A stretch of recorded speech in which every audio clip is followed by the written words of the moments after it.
Hello मेरे प्यारे से दोस्तों। इस एपिसोड की स्टार्टिंग में हैमरलॉर्ड कहते हैं कि अभी तक तो मैं यही सोचता था कि सन मून एम्पायर के अंदर डार्क होली ड्रैगन लॉन्ग ही अल्टीमेट दालाऊ थे, मगर अभी मैं देख पा रहा हूँ कि एक और अल्टीमेट दालाऊ सन मून एम्पायर के अंदर मौजूद है, जो कि इस डेथ गॉड टावर को कंट्रोल कर रही है और साथ में ये 9th रैंक की सोल इंजीनियर भी है।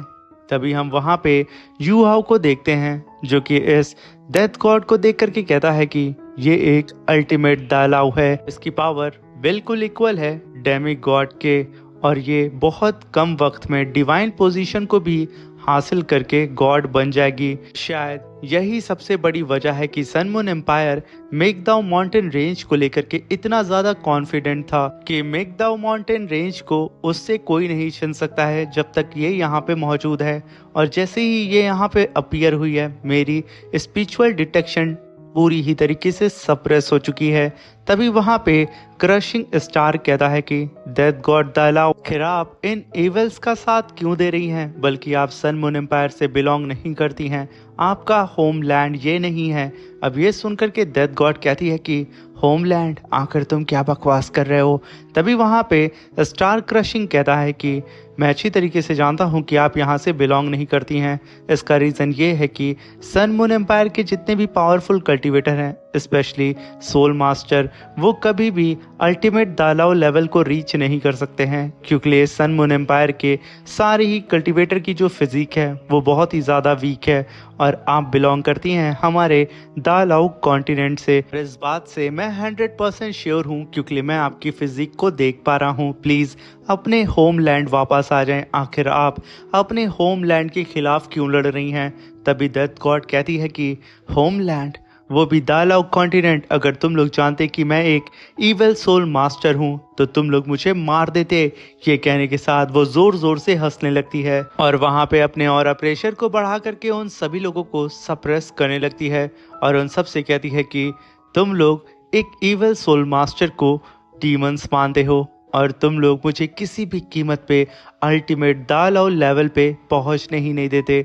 उससे पहले ही तुम लोग मुझे मार देते, तो आखिर मैं तुम लोगों का साथ क्यों दूं, ऐसे होमलैंड का साथ क्यों दूं, जो कि मेरी जान का सबसे बड़ा दुश्मन है। ये कहने के साथ वो और जोर जोर से हंसते हुए अपनी पावर को रिलीज करके उन सबको मारने के लिए तैयार हो चुकी थी। मगर तभी यू हाउ आगे बढ़ते हुए कहता है कि सीनियर, ये जूनियर आपसे कुछ कहना चाहता है, प्लीज मेरे कुछ वर्ड को सुन लें। ये सुन करके डेथ गॉड कहती है कि बच्चे, फिर से तुम आ गए। तुम सिर्फ एक सोल सेज हो, मगर तुम्हारे पास टाइटल दालाओ लेवल की स्पिरिचुअल पावर मौजूद है और तुमने कई बार मेरी टेरिटरी के अंदर घुसने की कोशिश भी की है। इसलिए मैं तुमको सबसे लास्ट में मारूंगी, मगर उससे पहले मैं सुनना चाहती हूँ कि आखिर तुम क्या कहना चाहते हो। तभी वहां पे यू हाउ कहता है कि सीनियर, अगर मैं गलत नहीं हूँ तो आपका नाम एल्डर ये है। अब ये सुनकर के डेथ गॉड भड़क जाती है और वो गुस्से में आकर के यू हाउ की तरफ देखते हुए कहती है कि आखिर आखिर इस लड़के को मेरा नाम कैसे पता है। ये कहने के साथ वो अपने हाथ को हवा में ही घुमाती है और अपने ब्लड्स को यू हाउ की तरफ भेज करके उसे पकड़ने की कोशिश करती है। ये देख करके स्टार क्रशिंग आगे बढ़ता है और यू हाउ को प्रोटेक्ट करने के लिए एक स्पिरिचुअल शील्ड बना देता है, मगर यहाँ पे डेथ गॉड का ब्लड स्टार क्रशिंग के बैरियर को इग्नोर करता हुआ यू हाउ के चारों ही तरफ जाके लपेट लेता है और यू हाउ को टेलीपोर्ट करके सीधा ही डेथ गॉड के पास लेके आ जाता है। अब ये देख करके वहां पे स्टार क्रशिंग कहता है कि ये डेथ गॉड अल्टीमेट दालाओ मुझसे कई गुना ज्यादा पावरफुल है और इसकी अंडरस्टैंडिंग टाइम और स्पेस को लेकर के मुझसे लाख गुना ज्यादा बेहतर है। इसने तो मुझे हवा भी नहीं लगने दिया और यू हाउ को यहाँ से वो लेके जा चुकी है। वहीं पे हम देखते हैं कि यू हाउ को डेथ गॉड चारों ही तरफ से अपने ब्लड से जकड़ के उसके गले को दबा रही होती है और यू हाउ को तड़पाते हुए उससे कहती है कि इस पूरे वर्ल्ड में मेरा सरनेम ये है। ये बात सिर्फ बहुत कम ही लोग जानते हैं, आखिर तुम्हें कैसे पता।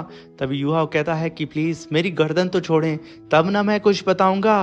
तभी वहां पे डेथ गॉड यू हाउ की तरफ देखती है और अपने ब्लडी हैंड को धीरे धीरे करके यू हाउ से दूर करती है और उससे कहती है कि चलो अब बोलो। तभी यू हाउ कहता है कि आपका पूरा नाम ये जी शू है, अब ये सुनकर के डेथ गॉड कहती है कि आखिर तुम हो कौन। तभी यू हाउ कहता है कि मेरा नाम यू हाउ है और मेरे टीचर का नाम मुलाद है। फिर वहाँ पे डेथ गॉड कहती है कि अगर यहाँ पे वो मुलाद भी आ जाता तो भी वो मुझे नहीं पहचान पाता, मगर आखिर तुम मुझे कैसे पहचान गए, वो तो अब मर भी चुका है ना। अभी वहाँ पे यू हाउ कहता है कि एल्डर ये यहाँ पे आप मेरे टीचर और black and white Holi dragon long, आप तीनों ही लोग अल्टीमेट डालाओ को अचीव कर चुके हैं और आप लोग सेम एरा से बिलोंग भी करते हैं और साथ में आप एक लौती ऐसी कल्टीवेटर हैं जो कि इविल सोल मास्टर हैं और आपने ही एल्डर लॉन्ग जियाओ याओ को शायद होली स्पिरिट कल्ट को ज्वाइन करने के लिए फोर्स किया होगा, क्योंकि आपके अलावा ऐसा सन मून एम्पायर में कोई भी कल्टीवेटर नहीं है कि वो एल्डर लॉन्ग को मना सके। ये सुनकर के डेथ गॉड कहती है कि बच्चे तुम बहुत ही ज्यादा चालाक हो और तुम्हें पता है और बहुत रेयर होता है कि चालाक लोग ज्यादा लंबी जिंदगी जी पाते हैं, मगर तुम यहाँ पे मेरे दोस्त मुलाद के डिसाइबल हो। बेचारा वो तो मर चुका है, मगर कोई नहीं, मैं उसकी लेगेसी को यहाँ पे ख़त्म नहीं करूँगी, इसलिए मैं तुम्हें छोड़ देती हूँ, चलो जाओ और जी लो अपनी ज़िंदगी। ये कह करके वो यू हाउ को वहाँ से जाने के लिए बोलती है। अब ये सुनकर के यू हाउ कहता है कि सीनियर क्या मैं अपने सारे दोस्तों के साथ जा सकता हूँ। तभी वहाँ पे डेथ गॉड कहती है कि हाँ, मगर दोबारा यहाँ पे मत आना।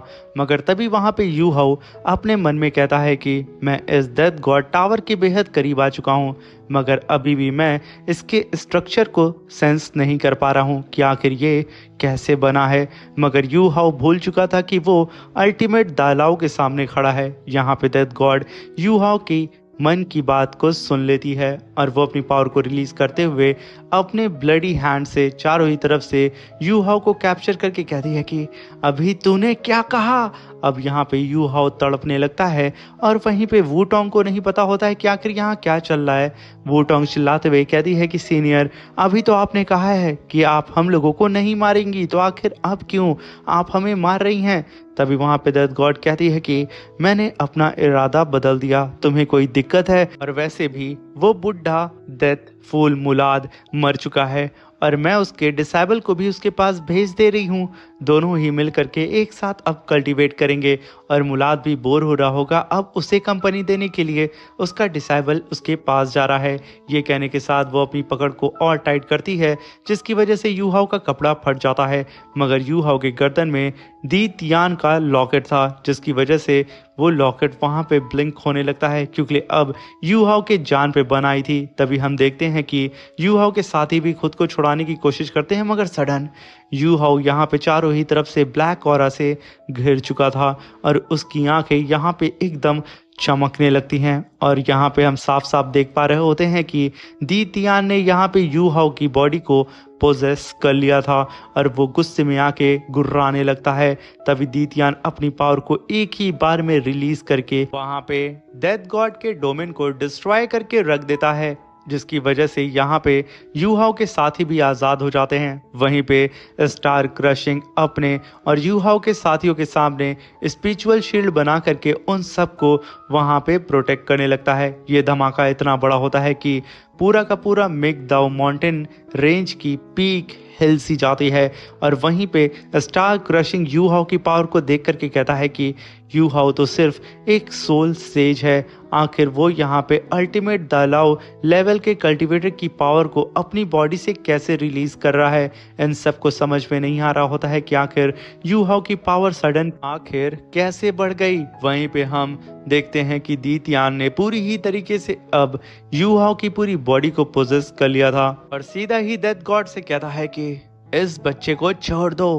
तभी वहां पे डेथ गॉड कहती है कि तुम यू हाउ नहीं हो, आखिर तुम कौन हो।